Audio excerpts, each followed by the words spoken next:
Puffin book of 5-minute stories, read by Sophie Aldred and Christopher Timothy.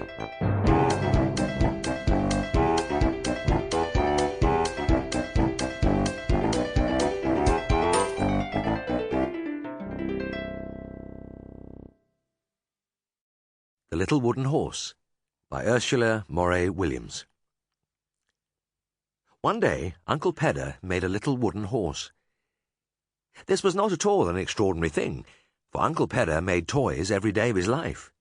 But oh, this was such a brave little horse, so gay and splendid on his 4 green wheels, so proud and dashing with his red saddle and blue stripes. Uncle Pedder had never made so fine a little horse before. "I shall ask 5 shillings for this little wooden horse," he cried.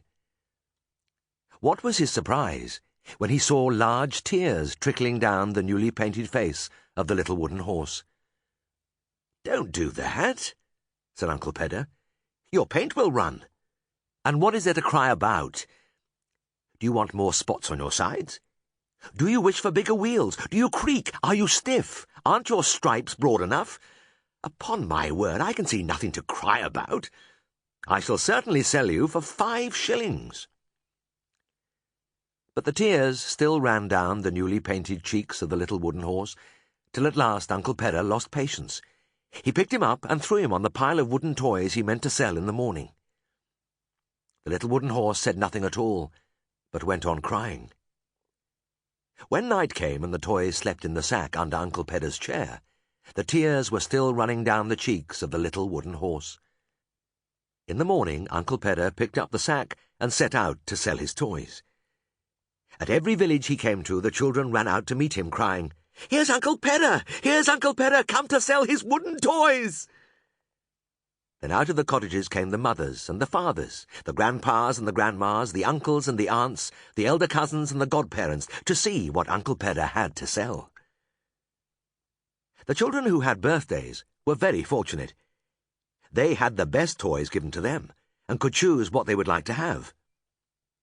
The children who had been good in school were lucky too. Their godparents brought them wooden pencil boxes and rulers and paper cutters, like grown-up people. The little ones had puppets, dolls, marionettes, and tops.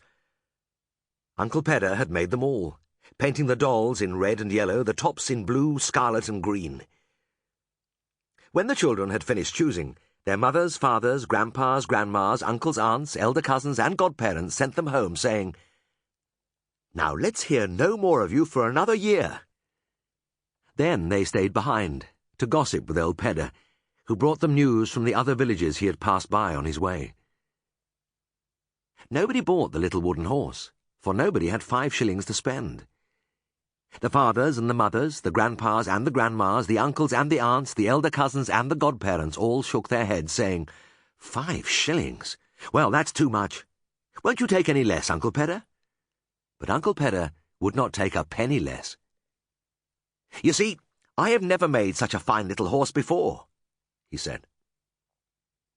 All the while the tears ran down the nose of the little wooden horse, who looked very sad indeed, so that when Uncle Pedder was alone once more, he asked him, "Tell me, my little wooden horse, what is there to cry about?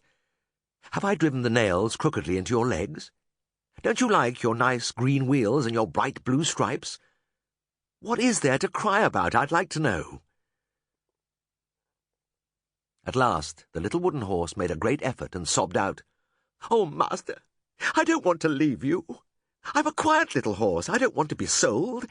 I want to stay with you for ever and ever. I shouldn't cost much to keep, master. Just a little bit of paint now and then, perhaps a little oil on my wheels once a year.